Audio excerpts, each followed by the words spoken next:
Você já ficou tão entediado que desejou que a Terra te engolisse? Bom, foi basicamente isso que aconteceu com esse cara. Só que literalmente. Vamos falar de Kenichi, um gamer que acabou de investir 3 anos completos da sua vida para terminar um videogame que se revelou o equivalente digital de ver tinta secar. O cara tá lá, jogado na cadeira, depois de ver os créditos finais, e a única coisa que sente é decepção. 3 anos, 1095 dias para ser exato, e o jogo nem fez ele suar. Kenichi não é qualquer jogador casual não, esse cara é hardcore de verdade, daqueles que procuram dor, que querem que um jogo os destrua mentalmente. Só que o último título nem deu um desafio decente, então o que ele faz? Bom, como qualquer viciado em desafios, ele parte para buscar sua próxima dose. Navega em fóruns, lê reviews, confere listas de recomendações, nada chama a atenção dele. Tudo parece fácil demais, previsível demais. E justo quando está quase desistindo, a tela dele começa a dar problema. Pisca de um jeito estranho e do nada aparece um texto misterioso oferecendo algo que ele nunca tinha visto. Um jogo que jamais termina, ambientado em um mundo de fantasia, cheio de magia. Os olhos de Kenichi se arregalam, um jogo infinito. Só o conceito já faz o coração dele acelerar que nem louco. Sem pensar duas vezes, ele clica. A tela pede para ele escolher a dificuldade, modo fácil, médio, difícil, o padrão, nada empolgante. Mas aí ele rola para baixo e vê uma opção extra no final da lista, modo inferno. Isso é ouro puro para alguém como ele, uma dificuldade que ele nunca tinha visto em nenhum jogo antes. E é aqui que Kenichi toma a decisão mais importante da vida dele, embora ainda não saiba disso. Seleciona modo inferno, sem hesitar nem meio segundo. Escolhe a classe invocador porque soa interessante e clica no botão de início. E BUM! A tela dele explode em uma luz brilhante e o suga direto para dentro, como se fosse um buraco negro digital. A próxima coisa que esse cara experimenta é acordar chorando feito um bebê recém-nascido. Isso mesmo, o homem de 35 anos que procurava o jogo definitivo acabou de reencarnar em um mundo completamente diferente. E não é que ele apareceu como um herói lendário ou um nobre poderoso não. Esse cara nasce numa família pobre de servos, numa vila de fronteira que nem nome tem ainda. Seus novos pais, Rodan e Dirka, são gente trabalhadora mas sem dinheiro, vivendo do cultivo de terras que nem são delas. Mas olha só o curioso, Kenichi não tá chateado, nem um pouco. Na vida anterior, ele era um desempregado falido, preso num trabalho sem futuro, sem esperança, sem nada. Comparado com aquela existência miserável, essa nova vida parece uma bênção, uma segunda chance de fazer as coisas certas. Agora ele se chama Alan, e embora fisicamente tenha só 1 ano de idade e ainda não consiga falar, a mente dele continua sendo de adulto. Ele consegue pensar com clareza, entender conversas, observar tudo o que acontece ao redor. Percebe que o idioma desse mundo é japonês, o que facilita as coisas. Seu pai, Rodan, parece ter uns 20 anos, e sua mãe, Dirka, está provavelmente no final da adolescência. Vendo eles tão unidos, Alan aposta que mais cedo ou mais tarde vai ter irmãos menores. Uma noite, enquanto está deitado no berço pensando em tudo isso, Alan lembra de algo crucial. Ele deveria ser um invocador. Com curiosidade, tenta abrir uma janela de status para checar suas estatísticas, como um qualquer RPG normal. Mas o que acontece não é nada normal. Em vez de uma simples janela flutuante, um livro gigante se materializa no ar sobre ele. Alan grita de susto, completamente surpreso, e claro que o grito alerta os pais dele que vêm correndo ver o que aconteceu. Alan entra em pânico total e faz o livro desaparecer antes que eles vejam. Quando entram, veem que não tem nada estranho e assumem que o bebê só estava fazendo barulho enquanto dormia. Assim que eles saem, Alan tira o livro de novo, com mais cuidado dessa vez. Descobre que é um grimório contendo toda a informação sobre suas estatísticas e habilidades. Confirma que sim, ele é um invocador, exatamente como escolheu. Mas tem um detalhe importante. Por causa da idade dele, só consegue invocar insetos e bestas pequenas. Mesmo assim, o cara tá super empolgado, quer invocar algo imediatamente. Tenta várias vezes invocar um inseto, mas não acontece absolutamente nada. Depois de falhar umas 10 vezes, se força a se acalmar e pensar. Confere o grimório com mais atenção e descobre outra habilidade: criar.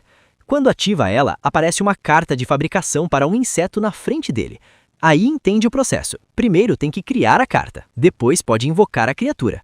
Justo quando está prestes a completar a invocação, a mãe dele entra de novo para conferir. Alan rapidamente se deita e finge que está dormindo, mas percebe que está super cansado. As pálpebras pesam toneladas.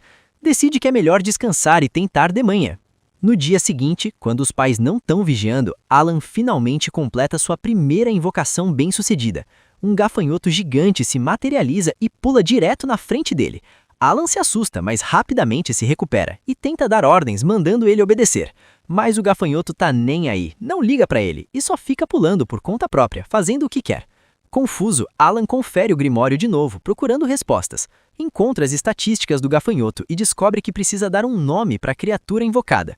Depois de pensar um pouco, decide chamá-lo de Denka. Soa decente para um gafanhoto. Ao conferir suas próprias estatísticas, Alan nota que invocar Denka, na verdade, aumentou suas habilidades base. Tá prestes a comemorar, quando sua mãe entra de repente no quarto. Vê Denka imediatamente e, como tem pavor de insetos, reage por instinto e esmaga ele sem pensar. E assim, sem mais, a primeira invocação de Alan morre nas mãos da própria mãe. Mas Alan não desiste. Depois de mais alguns dias experimentando, consegue invocar outra criatura. Dessa vez é um ratinho que ele chama de Mouse.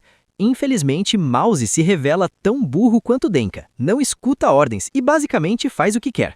Mas pelo menos tem uma habilidade útil, chamada Escapar, que permite ele se mover super rápido pelo quarto. E o melhor é que Mouse usa essa habilidade sempre que Alan ordena, o que já é um pequeno progresso.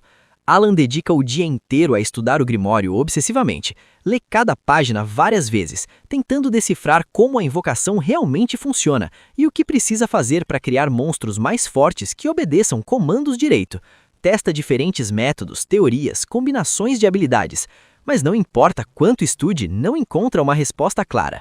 Esse esforço todo não leva a lugar nenhum e ele termina frustrado. Naquela tarde, o pai dele, Roden, finalmente volta para casa. A roupa dele tá manchada de sangue por todo lado, e é óbvio que vem de uma caçada perigosa. Com orgulho, Roden conta para Alan que conseguiu derrubar um javali enorme.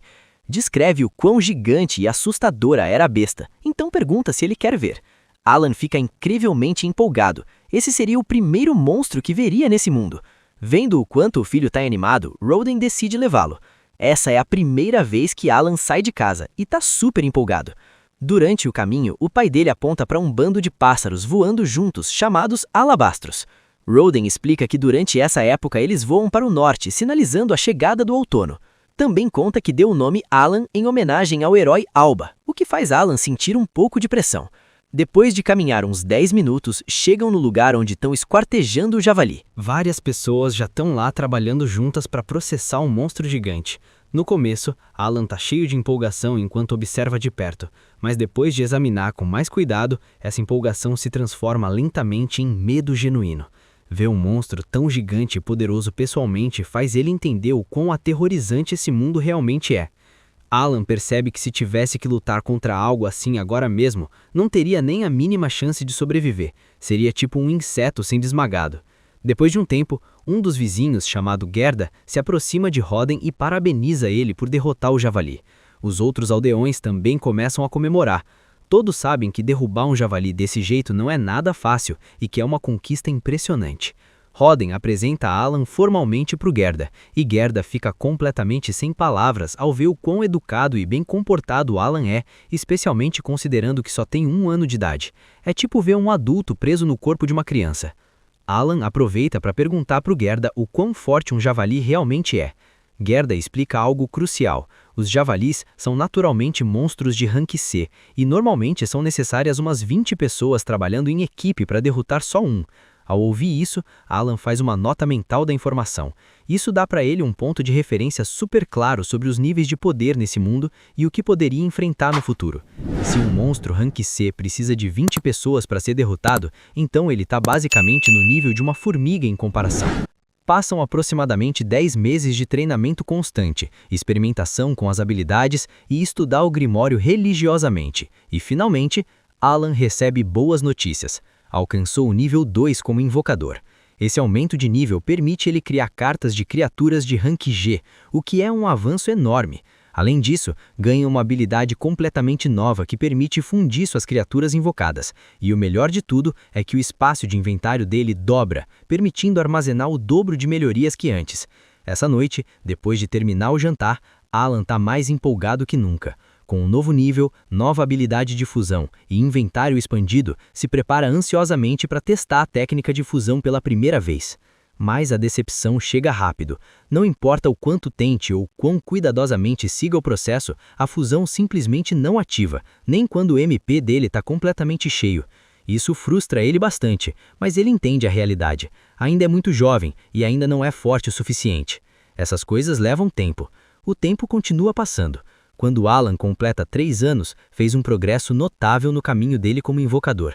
Depois de muitas tentativas e prática constante, finalmente tem sucesso ao usar a técnica de fusão em várias das cartas. Através desse processo, consegue criar uma carta de pássaro completamente nova. O pássaro que invoca dessa carta se chama Chap, e Chap tem uma habilidade especial super útil, chamada Imitação de Voz, que permite copiar perfeitamente qualquer coisa que Alan diga. Quando Alan escuta Chap replicar a voz dele exatamente, imediatamente percebe o potencial. Essa habilidade poderia ser usada para confundir inimigos, atrair monstros para armadilhas, criar distrações durante batalha ou até mesmo comunicar à distância. Enquanto Alan reflete sobre tudo o que aprendeu até agora, se sente genuinamente satisfeito. Esse mundo é profundo, complexo, cheio de mecânicas interessantes. Honestamente, admite para si mesmo que esse lugar parece o ápice dos jogos hardcore, muito acima de qualquer coisa que experimentou na vida anterior. O modo inferno não era brincadeira. Por volta das 3 horas da tarde, uma das amigas de Alan chega para um encontro de brincadeiras. Se chama Krina e é uma menina da idade dele. Como é costume, começam a brincar de cavaleiros e lutar com gravetos de madeira fingindo que são espadas. No começo, ele subestima ela completamente. Pensa que ganhar seria moleza para ele. Afinal, tem a mentalidade de um adulto de 35 anos. Mas, para surpresa total dele, Krina é muito mais rápida e ágil do que ele esperava. Se move tipo um raio, desvia os ataques com facilidade e contra-ataca antes que ele possa reagir. Alan luta para manter o ritmo e, antes de perceber, termina perdendo a luta de forma humilhante. No final do dia, Alan está completamente exausto e esforreado por Krina. O corpo dele dói por todo lado e o orgulho masculino está destruído. Mas em vez de se sentir desanimado ou irritado, ele silenciosamente promete para si mesmo que vai ficar mais forte antes da próxima batalha. Krina acabou de acender o espírito competitivo dele. Naquela noite, notícias importantes sacodem toda a família. Dirka anuncia que está grávida de novo. Alan, querendo ser útil, diz para o pai que quer ajudar com a colheita das batatas, já que a mãe não vai poder trabalhar tanto quanto antes por causa da gravidez. No fundo, Alan sabe que vai ficar perfeitamente bem fazendo trabalho físico. Afinal, tem a resistência e a mentalidade de um adulto. Mas os pais obviamente não sabem disso. Dizem gentilmente que uma criança da idade dele não deveria ter que trabalhar pesado e que deveria focar em brincar e se divertir. Encorajam ele a continuar passando tempo com Krina, já que perceberam o quão feliz ele parece quando brincam à noite. Também mencionam algo que Alan não entende. Estão realmente ansiosos pela cerimônia de avaliação de Alan. Alan não tem ideia do que seja isso, então a Dirka explica. Quando ele completar 5 anos de idade, vai ter uma cerimônia divina para determinar que tipo de talento ele possui. Os pais realmente esperam que Alan receba um talento bom, um que finalmente possa libertar a família da vida dura de ser servo. E isso pesa em Alan. Os pais estão botando todas as suas esperanças nele, sem saber que ele já tem habilidades de invocador. Mas decide guardar o segredo por enquanto. Alguns meses depois, durante a temporada de inverno, Alan comete um erro estúpido. Acidentalmente esquece de guardar Denka, o gafanhoto invocado, e claro, a mãe vê e entra em pânico total. Dirka grita de susto, escorrega tentando se afastar do inseto e cai muito forte no chão. Roden entra correndo imediatamente para conferir ela, e Dirka diz algo que paralisa ele. A bolsa estourou e o bebê está a caminho agora mesmo. Krina casualmente está por ali naquele momento, porque ela e Alan estavam tendo um outro encontro de brincadeiras. Roden rapidamente pede para Krina ir correndo buscar os pais dela, Gerda e Matilda, porque tem experiência ajudando com partos. Pouco depois, Gerda e sua esposa Matilda chegam para ajudar. Matilda toma controle total da situação, tipo uma profissional. Se prepara para fazer o parto e imediatamente ordena que todos os homens saiam da casa. Diz que precisa de privacidade para trabalhar apropriadamente e que os homens só atrapalham nesses momentos. A noite fica super longa. Alan mal consegue dormir pensando na mãe e no bebê. Na manhã seguinte, todos acordam com o som de um bebê chorando. As crianças correm para o quarto e descobrem que o bebê foi entregue com segurança. Mãe e bebê também. Dirka, exausta mas feliz, pede para Roden dar nome ao menino. Sem pensar muito, Roden decide chamar de Mesh. Dirka instantaneamente ama o nome, Mas depois de pensar por alguns segundos, se pergunta se o nome vem de um monstro. Roden admite que sim, meio envergonhado, mas Dirka não pode negar que soa bem de qualquer jeito. Começa a rir pelo absurdo da situação e todos os outros se juntam à risada. Enquanto todos riem juntos naquele momento caloroso e familiar, Alan observa em silêncio. Reflete sobre tudo que viveu até agora. Percebe algo importante. Nunca entendeu verdadeiramente por que foi reencarnado em primeiro lugar. Além do desejo desesperado de jogar um jogo hardcore com balanceamento terrível, lembra o quão miserável e sem sentido a vida antiga parecia. E percebe que está completamente de boa em deixar ela para trás para sempre. Nesse novo mundo, se sente livre, sem restrições, cheio de possibilidades infinitas.